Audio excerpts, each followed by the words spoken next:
नमस्ते सारस्वती देवे गौरवाणी प्रचारिणे निर्विशेषा शून्यवादी पाश्चात्य देशतारिणे जय श्री कृष्ण चैतन्य प्रभु नित्यानंद श्री अद्वैत गदाधर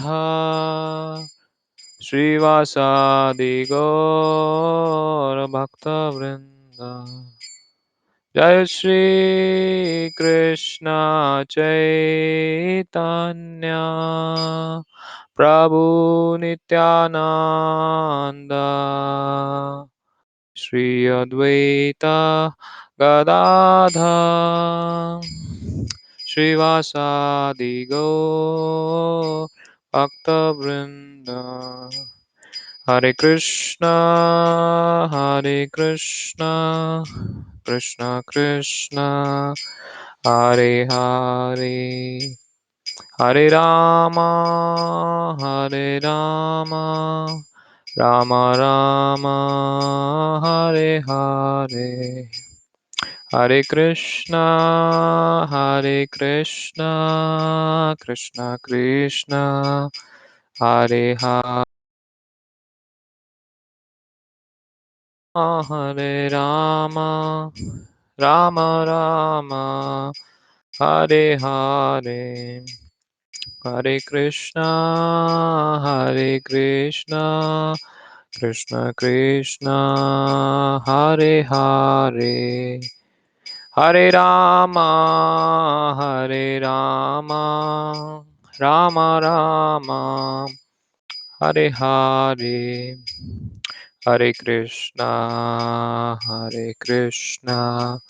कृष्ण कृष्ण हरे हरे हरे राम राम राम हरे हरे हरे कृष्णा कृष्ण कृष्ण हरे हरे हरे राम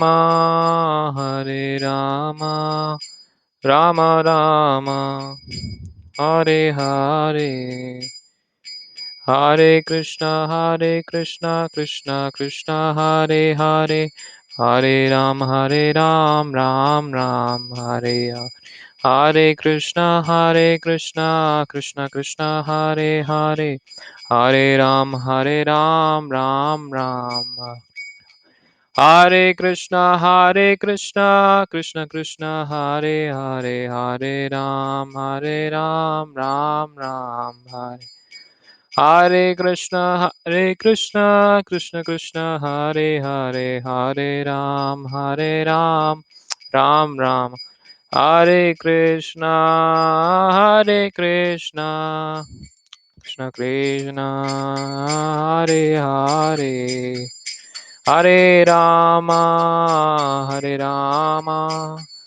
राम राम हरे हरे हरे कृष्णा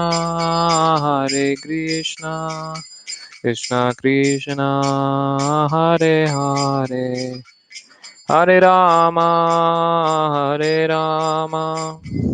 राम राम हरे हरे जय प्रभुपादा प्रभुपादा प्रभुपादा श्रीला प्रभुपादा जय प्रभुपादा प्रभुपादा प्रभुपादा श्रीला प्रभुपादा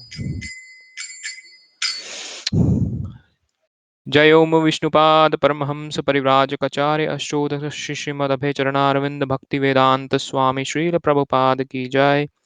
जय ओम विष्णुपाद परमहंस परिव्राजकाचार्य अष्टोदश श्रीमद भक्ति सिद्धांत सरस्वती ठाकुर गोस्वामी प्रभुपाद की जय। अनंत कोटि वैष्णव वृंद की जय। नामाचार्य श्रील हरिदास ठाकुर की जय। प्रेम से कहो श्री कृष्ण चैतन्य प्रभु नित्यानंद श्री अद्वैत गदाधर श्रीवासदि गौर भक्त वृंद की जय। श्री श्री राधा कृष्ण गोप गोपी गो श्याम कुंड राधा कुंड गिरि गोवर्धन की जय। श्री श्री वृंदावन मथुरा धाम की जय। श्री श्री नवद्वीप मायापुर धाम की जय। श्री श्री जगन्नाथपुरी धाम की जय। श्री श्री गंगा माई की जय। श्री श्री यमुना माई की जय। श्री श्री तुलसी देवी की जय। श्री श्री भक्ति देवी की जय। समवेत भक्त वृंद की जय। All glories to the assembled devotees, Hare Krishna. All glories to the assembled devotees, Hare Krishna. All glories to the assembled devotees, Hare Krishna. All glories to Sri Guru and Gauranga. All glories to Srila Prabhupada. ॐ अज्ञानतिमिरान्धस्य ज्ञानञ्जनशलाखया चक्षुरुन्मिलितं येन तस्मै श्रीगुरुवे नमः। श्रीचैतन्यमनोभीष्टं स्थापितं येन भूतले स्वयं रूपकदा मह्यं ददाति स्वपदान्तिकं।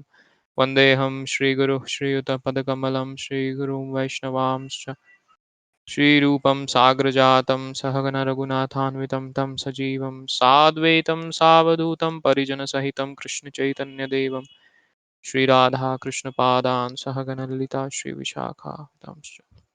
हे कृष्ण करुणा सिंधु दीनबंधु जगतपते गोपेश गोपिका कांता राधा कांता नमोस्तुते।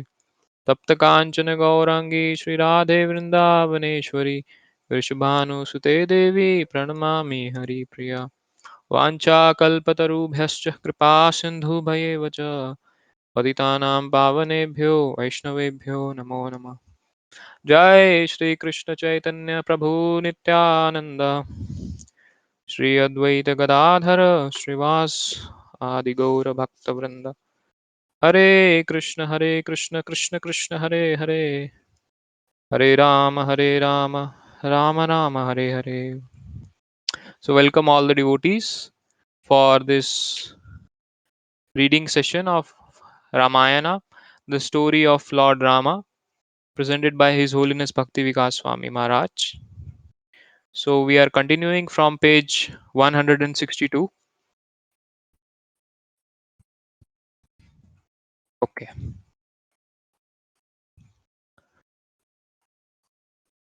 Vashishta brought forth Rama's wooden sandals and requested Bhardwaj to empower them with the potency to fulfill the needs of the people of Ayodhya. This was ceremoniously done by Bhardwaj, and thereafter Bharata clasped the rishi's feet and took permission to depart. Returning by the same path he previously followed, Bharata finally arrived at the outskirts of Ayodhya. When he saw the city's desolate appearance, he said to Sumantra, "Without Rama, Ayodhya has no life, just as the material body remains inert as soon as the living force passes out of it." Upon entering Dashrath's palace, Bharata broke down and cried, seeing its desolate appearance. Bharata then announced that he would retire to Nandigram to live as an ascetic. As the ministers praised his noble determination, Bharata called for his chariot and departed with Shatrughna. Out of spontaneous affection, all Ayodhya's citizens followed Bharata to Nandigram, a village just outside Ayodhya. Upon his arrival, Bharata first ordered his ministers to install Rama's shoes upon a royal throne. Thereafter, remaining at Nandigram with his army, Bharata submitted the state's affairs before Rama's shoes, including all gifts presented to him. Bharata would often be seen holding the royal umbrella over Rama's shoes or fanning them with a chamara. In this way, he ruled the kingdom for 14 years, always feeling subordinate to Lord Rama, who remained there in the form of his shoes. Meanwhile, Rama noticed that there was anxiety within the minds of the rishis living in the vicinity of Chitrakoot mountain. Feeling that he might be the cause, Rama humbly approached the chief rishi and said, I can see that something is disturbing the minds of the rishis living here. Please tell me why, if you can, especially if I am at fault. The old rishi replied, My dear Rama, there could never be any fault on your part. Our fear is caused by the Rakshasas, headed by Khara, the younger brother of Ravana. Being envious by nature, Khara and the other Rakshasas come before us in hideous forms and disrupt our sacrifices and pollute our bodies with impure substances. We shall move to another area before the Rakshasas resort to violence. I plan to take my disciples to the ashrama of Ashwamuni, not far from here. If you like, you may also accompany me and take up residence there. Rama gave the rishi permission to depart, but informed him that he would remain at Chitrakoot. Later on, however, Rama felt uncomfortable about staying there since the memory of Bharata and his mothers haunted him. Rama also felt that the area had become contaminated by the stool of the horses and elephants of Bharata's army. Thus, he finally made up his mind to go elsewhere. Rama, Sita, and Lakshmana thus left Chitrakoot for the ashram of Atri Muni, where they were received affectionately as if they were the rishi's own children. When Atri called for his aged wife Anusuya to welcome Sita, the eternal consort of Lord Rama, approached the ascetic woman with great humility. Having greeted with having greeted that hermitess who was endowed with self-restraint, Sita, full of joy, inquired after her health with joined palms.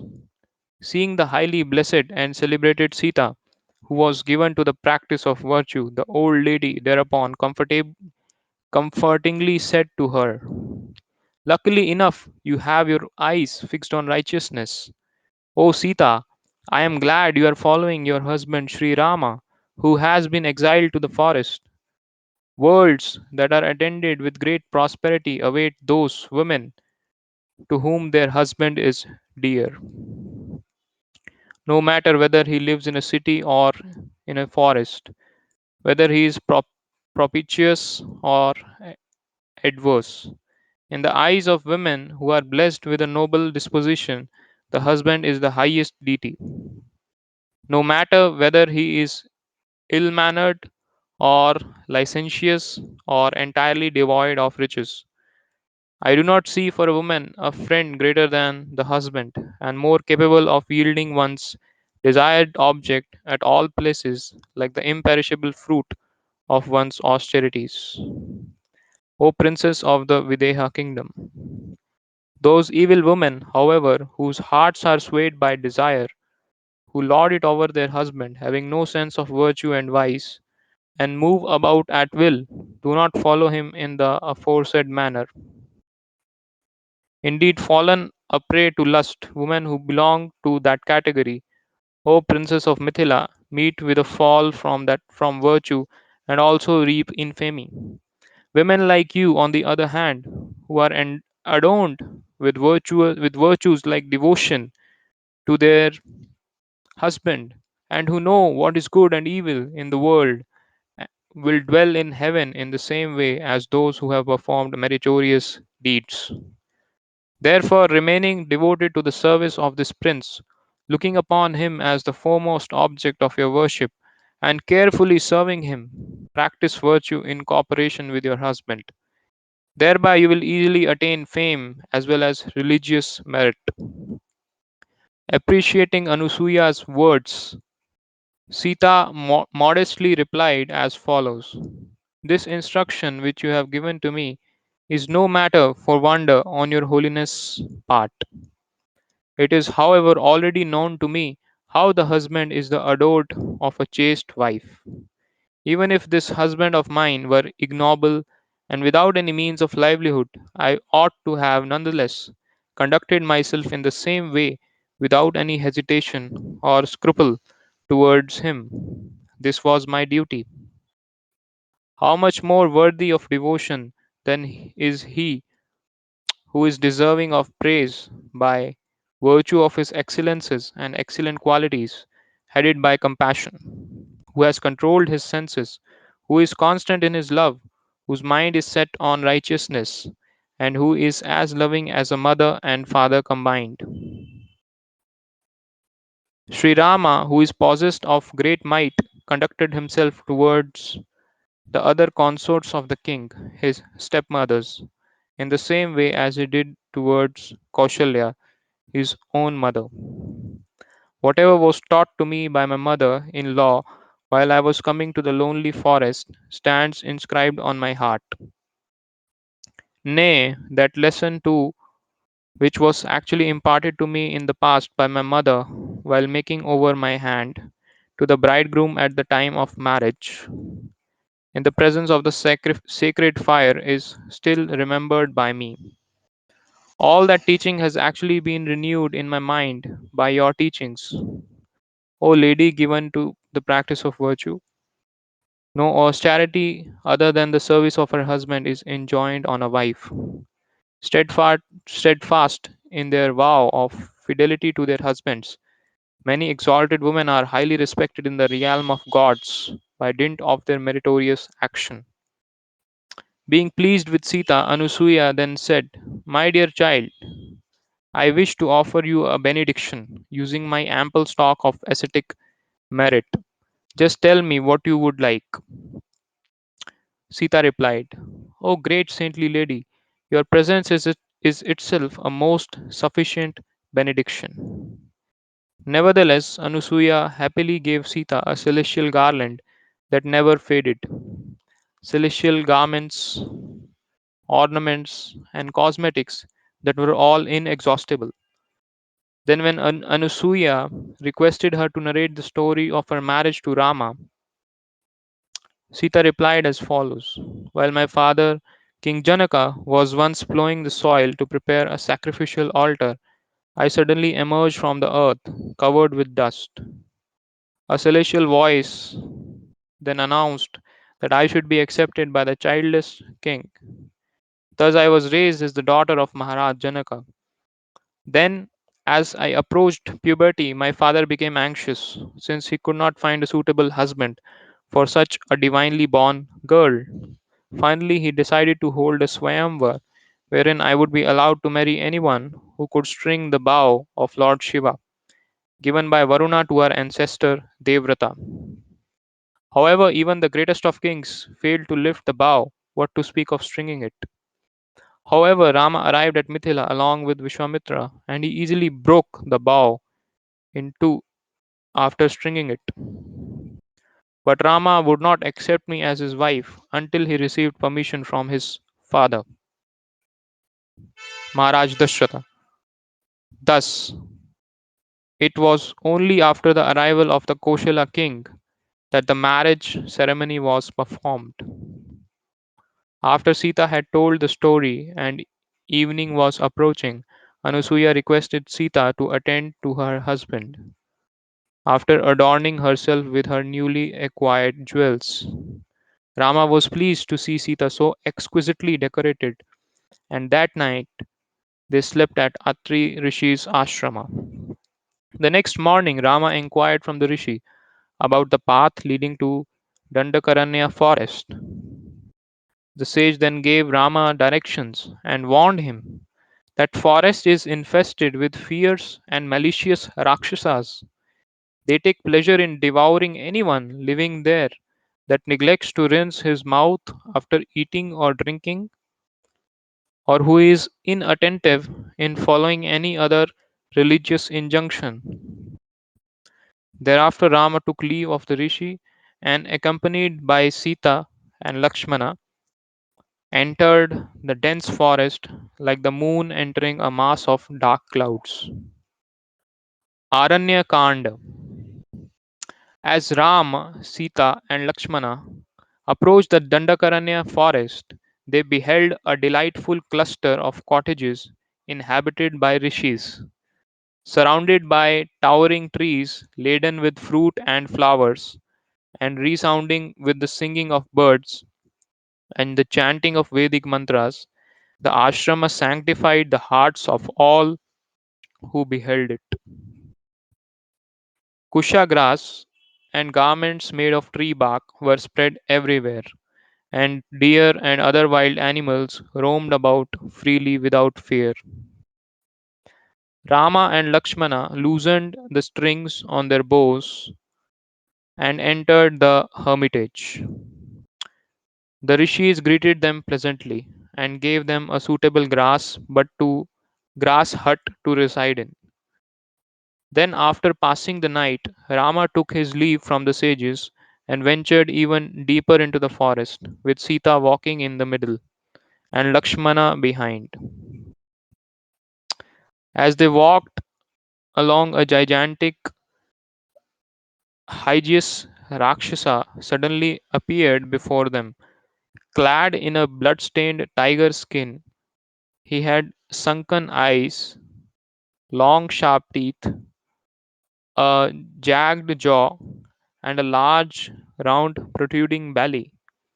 From his spear dangled the heads of 3 lions, 4 tigers, 2 wolves, 10 spotted deer, and an elephant, all dripping with blood. Appearing like death personified, the horrible monster roared ferociously and lunged forward, catching hold of Sita. Then, after quickly retreating some distance, the Rakshasa again roared loudly, I shall take this woman for my wife and drink the blood of you other two. At this, Rama exclaimed, Alas, seeing Sita being touched by another is more painful for me to bear than the death of my father. Lakshmana, however, was in no mood for such talk.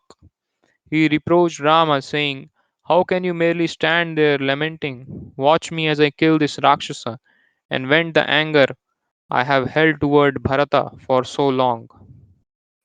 The Rakshasa called out, Who are you intruding into my forest? Rama replied, We are two Kshatriyas. Why do you dare obstruct us like this, carrying off my wife? To this the Rakshasa said, My name is Viradha. I am the son of Java by his second wife Satahrda.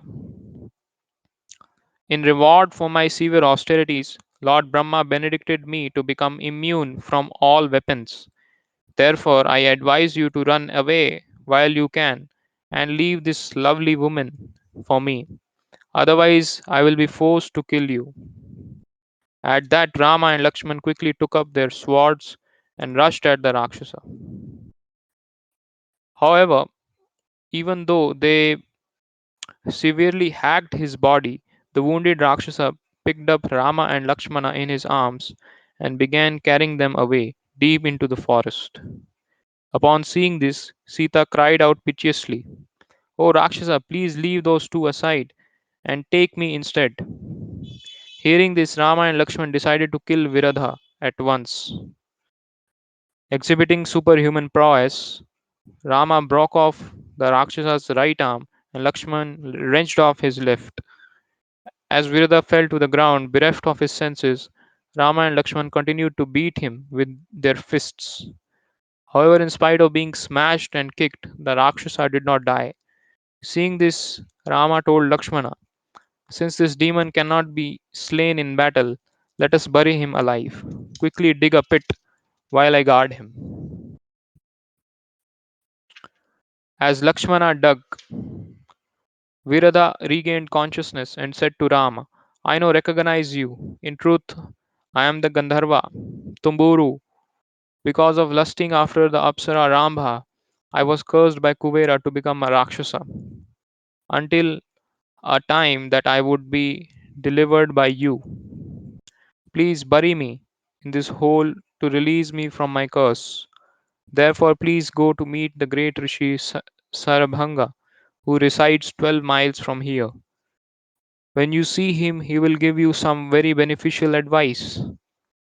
Lakshmana continued digging while Rama kept his foot on the Rakshasa's neck. Then, when Lakshmana had finished, Rama threw the screaming demon deep into the hole and quickly covered him up with large stones. In this way, Tumburu gave up his Rakshasa body and ascended to heaven, relieved of his curse. Formerly, even great demons like Viradha were intelligent enough to understand that they were not the body but eternal spirit souls, transmigrating from one body to another. Today, due to the influence of the age of Kali, even great scholars and religionists cannot understand the truth. In this way, people are short lived, unintelligent, unfortunate, and not philosophically inclined. Therefore, Lord Chaitanya has shown his special mercy by delivering the easiest and most sublime method of self realization, the chanting of the Hare Krishna Mahamantra, Hare Krishna, Krishna Krishna, Hare Hare, Hare Rama, Rama Rama, Hare Hare, by which one immediately contacts the Lord and qualifies himself to ascend to the spiritual world and live in eternal bliss with him.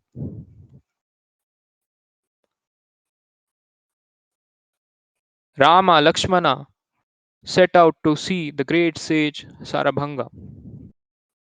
As they approached the rishis' ashrama, they were amazed to see King Indra seated upon a celestial chariot whose wheels did not touch the ground. Indra was accompanied by other demigods and was conversing with Sarabhanga, while another celestial chariot drawn by green horses waited in the sky.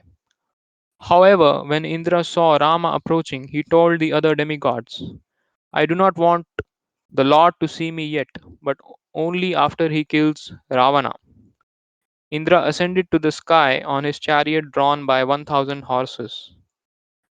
Having witnessed this wonder, Sita, Ram, and Lakshmana quickly went and touched Sarabhanga's feet.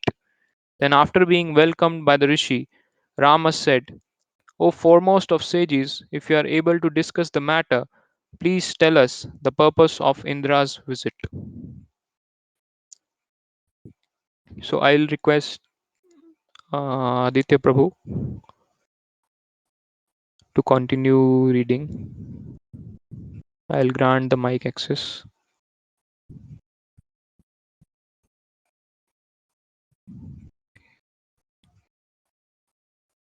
Hare Krishna Prabhuji. Hare Krishna Prabhuji. Dandavat Pranam. Hare Krishna Prabhu, Danvat Pranam. Shall I continue reading Prabhuji? Yes, Prabhu, please continue. Sarabanga replied, Indra came here to take me to Brahmaloka, the destination I have earned by my performance of severe penances. However, I told the King of Heaven that before departing from this world, I wanted to see you, knowing that you were nearby. Rama requested Sarabanga to designate a place for him to dwell during the period of his exile. The rishi replied, O Lord, you should approach the great sage Sutikshna. He will provide you with a suitable residence in a most pleasant portion of the forest. O Rama, as for myself, I have one request I beg you to fulfill. The time has come for me to quit my body. Therefore, I humbly request that I may do so in your presence. Saying this, Sarabanga built a fire, and when he poured ghee upon it, the fire blazed brightly. Then, while chanting mantras, the rishi entered the fire, burning his body to ashes. Immediately afterward, Sarabanga rose from the fire in a youthful, dazzlingly effulgent body. He then ascended to Brahmaloka and was welcomed by its inhabitants. Thereafter, the assembled rishis approached Rama and petitioned, Many of us who live in this forest are being mercilessly killed by the Rakshasas. You may come and see the dead bodies that are still lying about here and there. O Rama, we humbly request that you give us protection.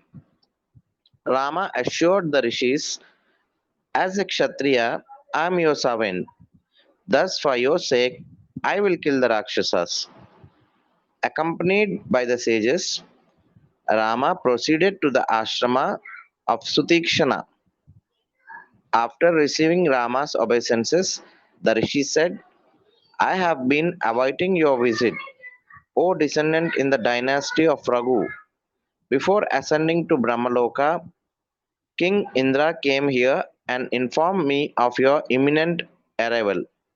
When Rama asked the rishi to designate a place for him to reside, the rishi offered him the use of his own cottage.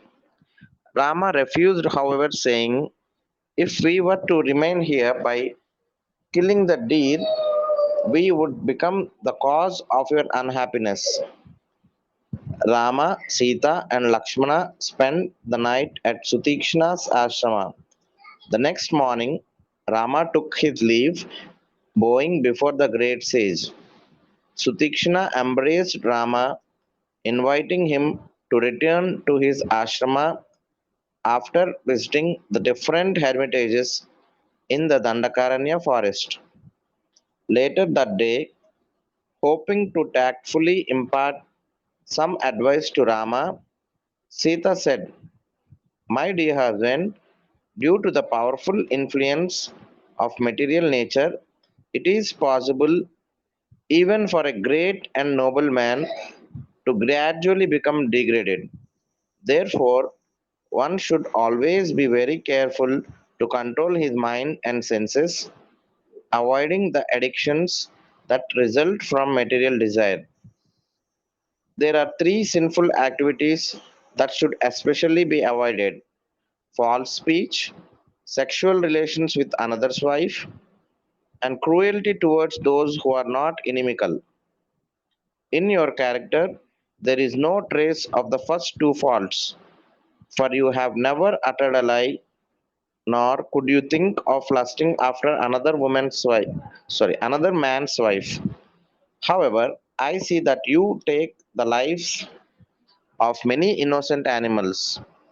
Thus, I can understand that there is still the contamination of enmity in you. I feel very unhappy when I see how the poor animals are being needlessly killed. My dear Rama, simply by carrying a bow in your hands, you increase the killing propensity, just as putting fuel too near a fire makes it blaze higher. Please listen as I relate a story in this connection. Once there was a great rishi who performed such powerful austerities that King Indra became afraid of being overthrown. With a desire to obstruct the rishi's advancement, King Indra came before him in the guise of a warrior. Indra handed the Brahmana a sword and requested, please keep this for me very carefully until I return for it. The rishi consented and therefore remained true to his vow. He always kept the sword with him, even when he went into the forest to collect fruits and roots. As a result, the rishi's mind gradually became tinged with the desire for cruelty. He gradually gave up his execution of austerities in exchange for a life of violence. In this way, the rishi became degraded and attained a hellish destination after death. Therefore, my dear husband, since that Brahmana was vanquished simply by the association of Indra's sword, I request that you keep your bow in hand only to kill the Rakshasas that are harassing the rishis. Please do not kill even the innocent Rakshasas, what to speak of other creatures. Although I know it is not my position to instruct you, I pray that you give my words careful thought. Afterwards, please do what you think is best. Rama replied, dear Sita, I certainly appreciate your words which are full of wisdom. I know that it is only because you love me that you have thus advised me, thinking only of my welfare. Unless one is dear, He is never given such frank counsel. O daughter of Janaka, the rishis could easily kill the Rakshasas themselves. However, they do not do so, for it would diminish their stock of acquired ascetic merit. For this reason, I have promised to kill all the Rakshasas in the Dandakaranya forest. Even if I were to somehow renounce you or Lakshmana, I could never give up a promise to the Brahmanas. Rama, Sita, and Lakshmana arrived at a large, beautiful lake. As they drew near, they heard the sound of singing seeming to come from somewhere within the lake's water. However, no one could be seen there. At the time, a rishi named Dharmabhrata happened by, and Rama asked him about the mysterious singing. This lake, the rishi began, is known as Panchapsara and was originally created by the sage Mandakarni with his mystic power. Once, Mandakarni Rishi performed austerities on the shore of this lake for 10,000 years, subsisting only on it. The demigods became very fearful, thinking the Rishi was desirous of occupying one of their posts. Thus, they deputed 5 Apsaras to divert Mandakarni from his austerities. The Rishi indeed became captivated by the women and married them all. After this, the Rishi created a secret house within the water and retired there to reside with his wives. The sound you are hearing is the music of the Apsaras. Even today, they constantly serve the Rishi who has regained his youth by utilizing his ascetic prowess. Rama, Sita, and Lakshmana went on wandering from ashrama to ashrama within the Dandakaranya forest. They would stay at each hermitage for a week, a month, or longer, sometimes even a year. In this way, 10 years of Rama's exile passed comfortably and contentedly. After this time, the three wanderers returned to the hermitage of Sutikshana to reside. While one day conversing with Sutikshana, Rama said, I have heard that the great sage Agastya lives somewhere in Dandakaranya, but I could not find him within the vast forest. I would like to offer my respects to the Rishi and receive his blessings. Please direct me to his ashrama. After taking directions from Sutikshana, Rama departed accompanied by Sita and Lakshmana. Then, as they came to the vicinity of Agastya Rishi's ashrama, Rama narrated the following history. Once there were two Rakshasa brothers named Vatapi and Ilvala. Ilvala would take the form of a Brahmana and speaking in Sanskrit, he would invite some real Brahmanas to a memorial ceremony. Before the arrival of the Brahmanas, Ilvala would have Vatapi take the form of a ram.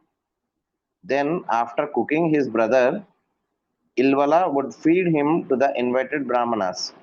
When Vatapi thus entered the Brahmanas' stomachs, Ilvala would loudly call, Oh, my brother, please come out now. Being summoned, Vatapi would tear open the Brahmanas' stomachs and come out, bleating like a ram. In this way, the two Rakshasas killed thousands of Brahmanas.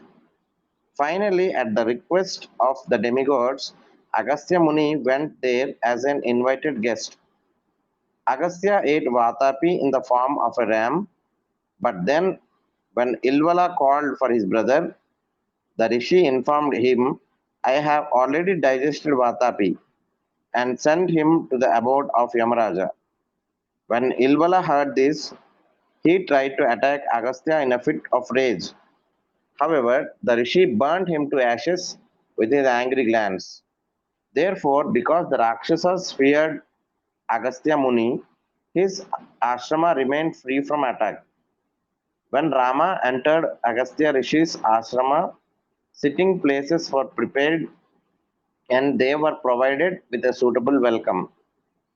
After finishing their meal, Agastya presented Rama with the bow of Vishnu that had been constructed by Vishwakarma, along with two inexhaustible quivers from Lord Indra, an infallible arrow, and a gold inlaid sword from Lord Brahma. Then, turning to Sita, Agastya praised her, saying, "You have earned eternal glory by voluntarily accepting such hardship for the sake of your husband.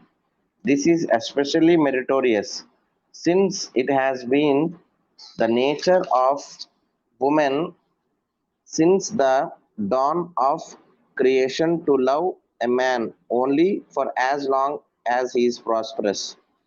Therefore, Rama asked Agastya to suggest a place for his residence.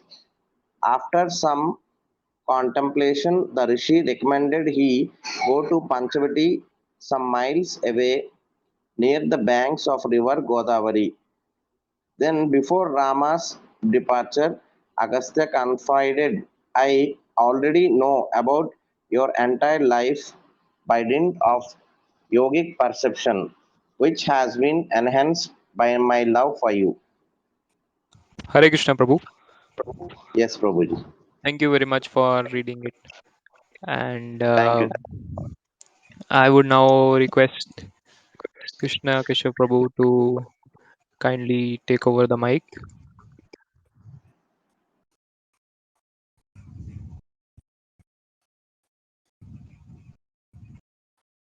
Okay, give access.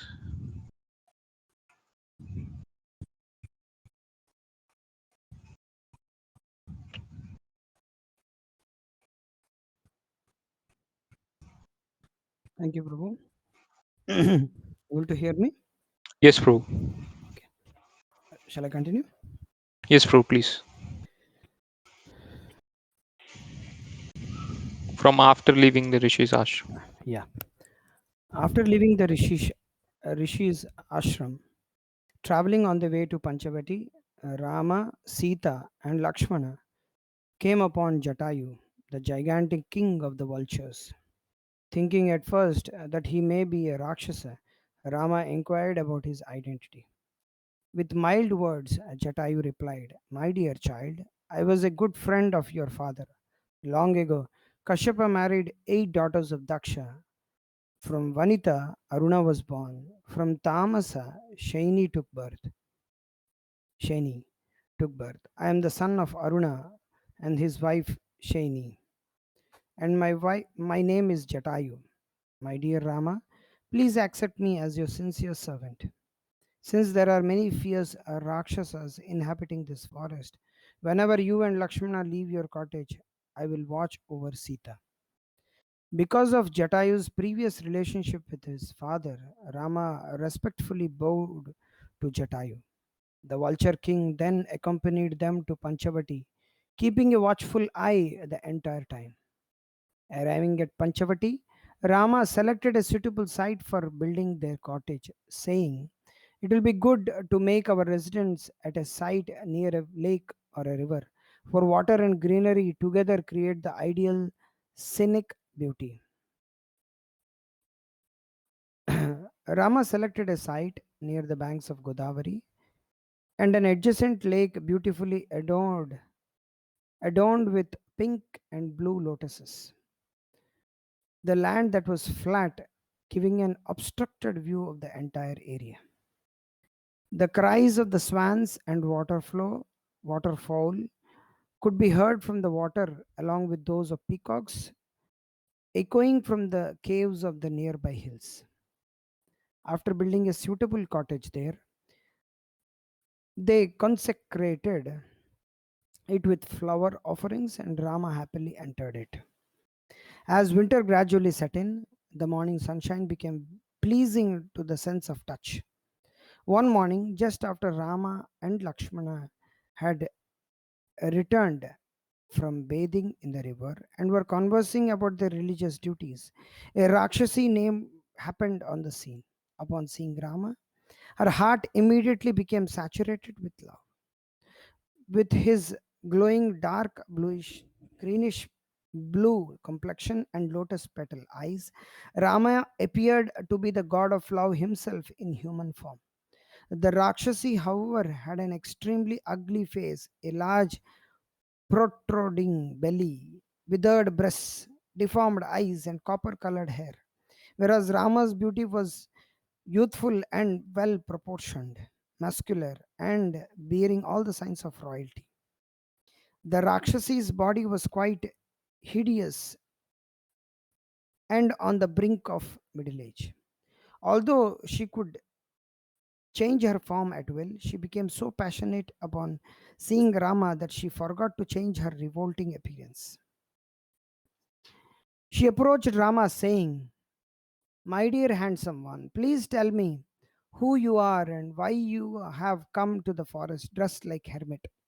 Indeed, you are dressed in the garb of an ascetic and are wearing matted locks of hair, yet you are wielding a bow and keeping a woman. Why have you come to this Rakshasa infested region? Please tell me who are you, and I will fulfill all your desires." In reply, Rama briefly explained the incidents leading to his exile. He then asked the Rakshasi who she was. The love stricken demoness replied, "Hear the real truth, O lotus eyed one. My name is Shurpanakha, the sister of Ravana, Kumbhakarna, Vibhishana, Khara, Dushana. I live in this forest and strike fear into the hearts of all creatures. Although my brothers are powerful, I surpass them all. I must frankly say, I have become overwhelmed with love for you. My mind is made up to have you for my husband. Give up your ugly, deformed wife, for she is not worthy of a great hero like yourself. I am very powerful and can travel at will. Thus, I am suitable partner for you. First, though, I will devour the flat bellied Sita and your brother Lakshmana. Then we will be free to revel together in the hills and valleys of the beautiful Dandakaranya forest. As the Rakshasi looked upon him with love filled eyes, Rama laughed heartily at her proposal.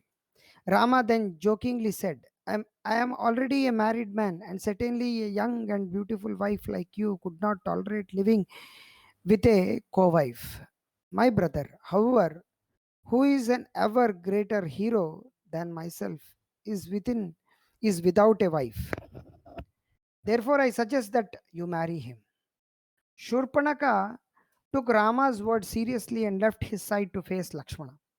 Saturated with lusty desire, she said, "My dear handsome hero, you are indeed even more powerful and attractive than your brother. Therefore, I consider you to be even more suitable for me. Come, make me your life, make me your wife, and we shall roam together through the forest, enjoying conjugal bliss." Lakshmana smilingly replied, "O soft skinned and lovely limbed lady, you should know that I am simply the servant of my elder brother. Thus, if you were to marry me, it would mean that you would be no better than his maid servant. I think you would be much better off by becoming Rama's second wife, for in time he will surely discard the aging and mishap Sita and accept you alone. You have such a lovely face, always adorned with sweet smiles. Your ample breasts, slender waist, and wide hips will make a man forget all other women. Who can resist you? Marry Rama, and he will cast away his ugly wife."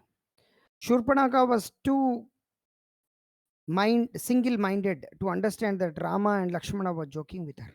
Thus, she again turned to Rama, saying, "You are overly attached to the ugly Sita. Thus, I will eat her up at once and forcibly take you as my husband." Saying this, Shurpanaka rushed to Sita. However, Rama checked her, telling Lakshmana, "You should not joke with this Rakshasi in a way that endangers Sita. Now disfigure her in a way that will teach her a lesson."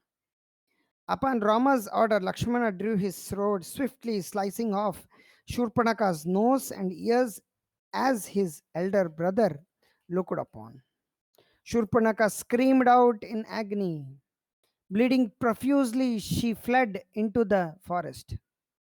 She quickly went to Janasthana, where her brother Khara lived along with many other Rakshasas. Frightened and smeared with blood, Shurpanaka threw herself at her brother's feet, weeping bitterly. Then, as Khara looked on, his sister incoherently tried to explain what had happened. Seeing his sister's disfigurement, Khara's heart became filled with horror and rage. Breathing like a trampled snake, Khara said, "Oh, sister, please get up and calm yourself. Compose yourself so you can clearly tell me what has happened to you. Who has dared to inju- injure you? Does he not realize that he has drunk poison by doing this? There is not a demigod, demon, Gandharva, or Rishav who can harm you and escape with his life. Point out the culprit, and I shall drink his blood with my sharp arrows." Sobbing bitterly, Shurpanakha replied, "There are two brothers, namely Rama and Lakshmana, staying nearby in the Dandakaranya forest.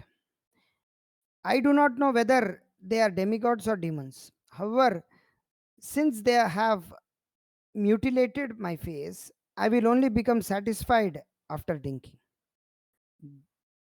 their blood." Khara then called for 14 of the most powerful Rakshasas and sent them out with Shurpanaka to kill Rama, Lakshmana, and Sita. As the Rakshasas approached, Rama was sitting in the cottage with Sita, while Lakshmana guarded the doorway. Seeing the hideous man eaters, Rama ordered Lakshmana, "Stay here with Sita while I fight these Rakshasas." Rama then called out to the Rakshasas, "We have come to this forest at the request of the rishis who seek our protection from your atrocities. You are living a life of austerity, eating only fruits and roots. Why have you come here to disturb us? Turn back now if you at all value your lives." Surprised at being challenged so courageously, the Rakshasa stared at Rama with blood red eyes, saying, "Our master Khara is very angry with you and has ordered us to kill you. How can you hope to fight with so many of us? In a moment, we shall crush you with our weapons and you will be dead." The Rakshasas rushed at Rama with uplifted weapons. However, with 14 arrows, Rama cut their weapons to pieces. With 14 more, he pierced their hearts. Thus, like trees whose trunks had been severed, the Rakshasas fell to the ground dead, bathed in their own blood. Shaking with fear, Shurpanaka fled back to her brother's abode and informed him of the slaughter. "You tried to comfort me by sending these Rakshasas to kill Rama and Lakshmana, but they have killed all the Rakshasas with ease. Now you must go yourself to kill Rama and Lakshmana.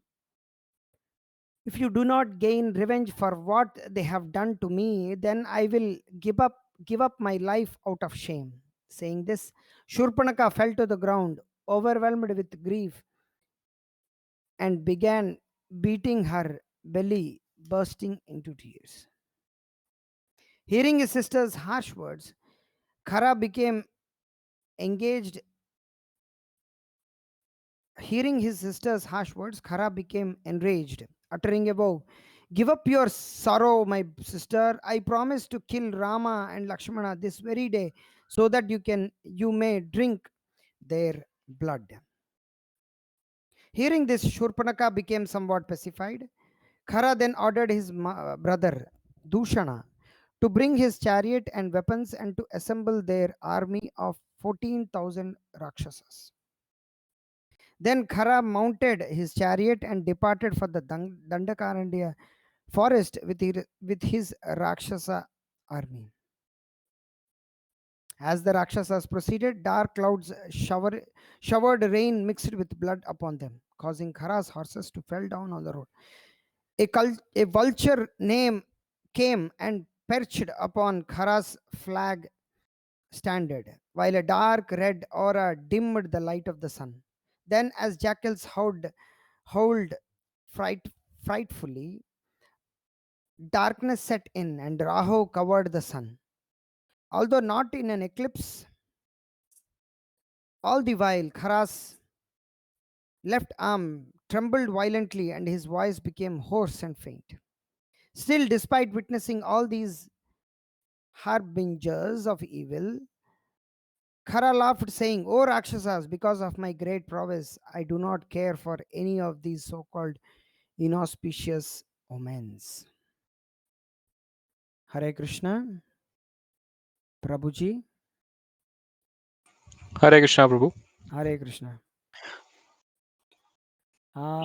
Somebody has asked a question. Aditya ji has asked a question. Hare Krishna, Prabhuji. What was wrong on the side of Shurpanaka to be attracted by the form of Rama? Any other living being also gets attracted to Rama. Yes. Every living being has a natural attraction for Rama. But it was soon seen that Rama's attraction, Shurpanaka's attraction for Rama turned into enviousness towards Sita. Hare Krishna. Otherwise, if you would have observed here, that she had enviousness for Sita, so that attraction was not a real attraction, even though she might have got attracted, maybe due to lust, as it is said in the Shastras that kamat, bhayat, krodhat, snehat. So many ways, in the form of lust, in the form of anger, in the form of fear, in the form of kamat, krodhat, bhayat, snehat, sneha, in the form of friendship. So many conditioned souls might get attracted to Lord Rama or Lord Krishna. But if they have enviousness towards the supreme concert, then that is not the attraction. Or some people may have attraction for Chaitanya Mahaprabhu but may not have attraction for Nityananda Prabhu, but that is not the real attraction. As Lochan Das Thakur says, those who don't accept Nityananda but accept Chaitanya Mahaprabhu, I kick on their face. So like that, that is wrong on the part of Shurpanaka, but that's okay. But she had attraction for Shurpanaka. That's why she came in the form of Kubja in her next life. Shurpanaka comes in the form of Kubja, I think, not Kubja. Yes, Kubja. In order to fulfill her lusty desires, Rama comes as Krishna, and Shurpanaka comes as Kubja to fulfill the desires, to get fulfilled the desires of Rama in the form of Krishna. So, what is the lesson we need to learn from Shurpanaka's incident? We need to have attraction for both Rama, Lakshmana, Krishna, Rama, Sita, Lakshmana, Hanuman, Jambavan, everybody, even what is this? I forgot his name. Vibhishana also. We should not offend. Accepting Chaitanya Mahaprabhu means accepting everybody. Shri Krishna Chaitanya Prabhu Nityananda Shri Advaita Gadadhar Shri Vasadi Gaur Bhakta Vrinda. Accepting Lord Ram means accepting Sita, Ram, Lakshman, Hanuman, means everybody. These are not just characters. So many things apart from this can be learnt. So lust should be purified and it should be turned into love. then that lust is actually, maybe in the initial stage lust would be there, but afterwards it should turn into love. That lust will not continue, should not continue, then what is the use? So lust should transform into love, then that will stay, otherwise we'll remain like Shurpanaka. Hare Krishna. Asita Prabhu, Yes, Prabhu.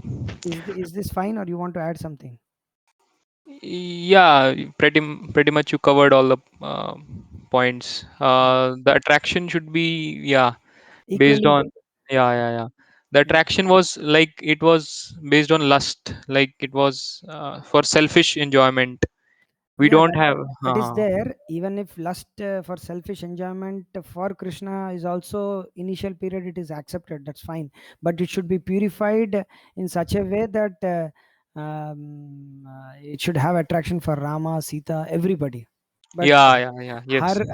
her lust was okay, because in Okay. initial period they don't have they have lust for themselves only, but Krishna purifies it, and she was not ready to be purified. That is the problem, that is her problem. Yes. She was not ready to be purified, and lust for selfish also not good. It is for the sake of Krishna. What is that? um, Atmendriya Priti इच्छा Ichha तारे Tare बोले का. Bolikam, Krishnendriya Priti Ichha Dhore Premanam. This is the standard for lust, and as Prabhupada himself he says in that uh, what is that? Atakena prayuktoyam papam charati purushaha. After that shloka, kamayesha krodayesha rajoguna samadva. In that Prabhupada gives the definition of what is lust and what is love. It is the difference between iron. Sorry, in English they say iron. Iron and gold, or milk turned into curd. Lust Yes. means milk turned into curd. So now we want to transform again to milk. That is love. Anyhow, Yes. uh, Yes. we will read from Ramayana. I think so. We will come in future. We will know. Thank you, Prabhuji, for asking the question. Hare Krishna. So we will wrap up this session, and tomorrow we will meet. Page number, Prabhu. We'll continue in page number. I forgot. So page number is 186. Yeah, 186. I think it is from meanwhile. Yes. Meanwhile, all the. Okay. Okay, Prabhuji. Hare Krishna. Thank you very Hare much. Krishna. Hare Krishna. Okay, Prabhuji. Directly exit.